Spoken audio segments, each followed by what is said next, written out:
Ya, untuk analisis normalitas korelasi sperma dan person, caranya seperti ini ya. Jadi langsung dibuka ini data SPSS-nya klien 2902 data korelasi, kita buka.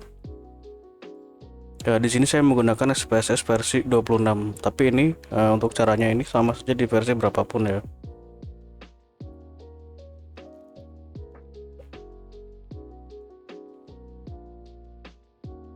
Kita tunggu sebentar.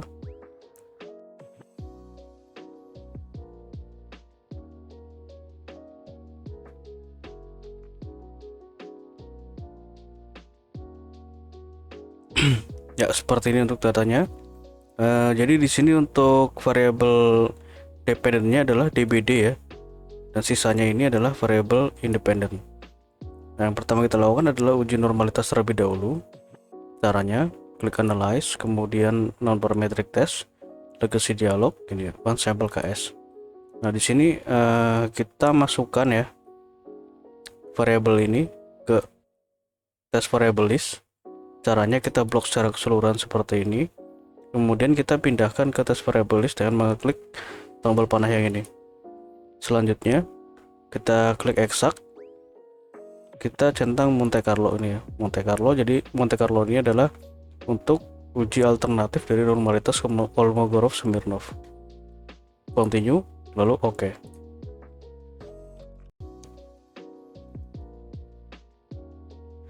Ya, ini adalah uji normalitasnya. Jadi seperti ini ya. Jadi untuk normalitas di sini kita menggunakan dua, yaitu Kolmogorov dan Monte Carlo sebagai uji alternatifnya. Nah, ini diperoleh dari sini. Nah, asim sig-to-tilde ini adalah nilai signifikasi dari Kolmogorov, kemudian Monte Carlo sig-to-tilde, yang ini sig ini ya, yang digunakan yang ini. Nah, ini adalah nilai signifikasinya. Jadi dikatakan normal jika salah satu atau keduanya ini memiliki signifikasi lebih besar dari 0,05, seperti itu. Nah, sebagai interpretasinya seperti ini, bisa dilihat ya. Nah, untuk Kolmogorov jadi hanya ABC dan CH saja ya yang memiliki nilai signifikasi lebih besar dari 0,05. Sedangkan untuk Monte Carlo ini biasanya hasilnya lebih baik ya. Jadi Monte Carlo ini ada ABC, suhu, kemudian CH dan HH. Nah, ini bisa dikatakan normal ya, karena Monte Carlo-nya lebih besar dari 0,05. Selanjutnya, setelah uji korelasi, setelah uji normalitas kita lakukan uji korelasi. Caranya klik analyze, kemudian correlate, kita pilih bivariate. Nah, karena DBD ini yang menjadi variabel ini ya, DBD ini sebagai variabel dependennya, kita masukkan DBD ini nanti terakhir. Jadi kita masukkan dulu variabel independennya seperti ini. Jadi ABC sampai dengan HH seperti ini, kemudian DBD kita masukkan terakhir. Nah, selanjutnya correlation coefficient ini secara default person akan tercentang, kita pilih Spearman ya. Nah, kita centang seperti ini. Jadi nanti menggunakan dua pengujian sekaligus, secara person dan secara Spearman. Lalu kita klik OK.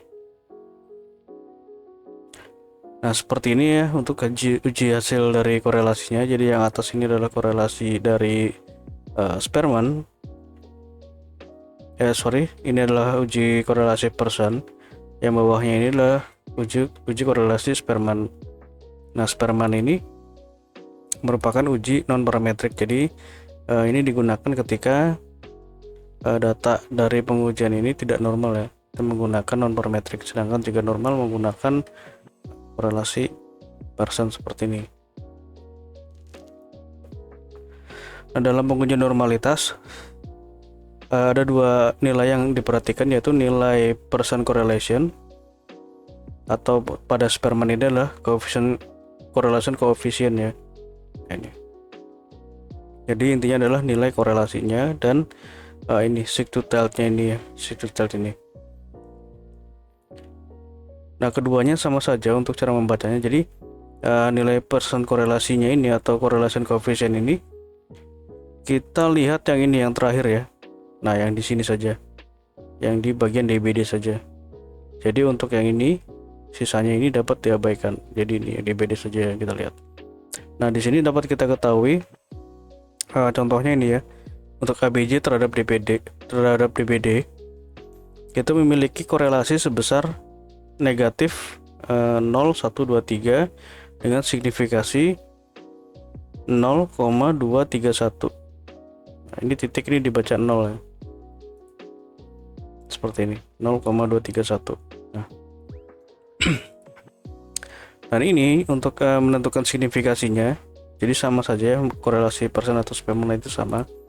Nah, kita lihat dari R hitung. Nah, ini adalah R hitung. Nah, ini adalah R hitung. Ini adalah R tabel ya. Yang di atas ini adalah R tabel. Nah, R tabel ini diperoleh dari sini. Nah, ini sudah saya screenshotkan. Nah, dikatakan terdapat hubungan yang signifikan atau korelasi yang signifikan jika nilai dari R hitung ini lebih besar dari R tabel. Nah, di sini kita bisa lihat yang ada signifikasi atau terdapat korelasi itu, maka akan ada bintangnya seperti ini ya. Nah, seperti itu. Tandanya ini lebih besar dari R tabel. Nah, kemudian cara yang termudah adalah kita lihat nilai dari signifikasinya ini ya. Jadi dikatakan terdapat korelasi yang signifikan jika nilai signya ini lebih kecil dari 0,05. Nah, ini dapat kita ketahui ya. Jadi yang signifikan di sini adalah suhu, RH, dan HH. Nah, ini terdapat korelasi yang signifikan seperti itu. Dan begitupun untuk yang spearman juga sama ya. Seperti ini. Jadi kita lihat dulu nilai dari R ini ya, R hitung. Ini R hitung, kita bandingkan dengan R tabel apakah lebih kecil atau lebih besar. Kalau lebih besar itu dapat dikatakan signifikan, yaitu dengan ada tanda bintang seperti ini. Atau kita lihat nilai signya ini harus lebih kecil dari 0,05. Nah, seperti itu. Jadi di sini sama ya, yang signifikan itu terdapat korelasi signifikan itu pada variabel suhu, RH, dan HH. Seperti itu untuk pengujiannya. Jika ada yang kurang jelas nanti bisa ditanyakan. Terima kasih.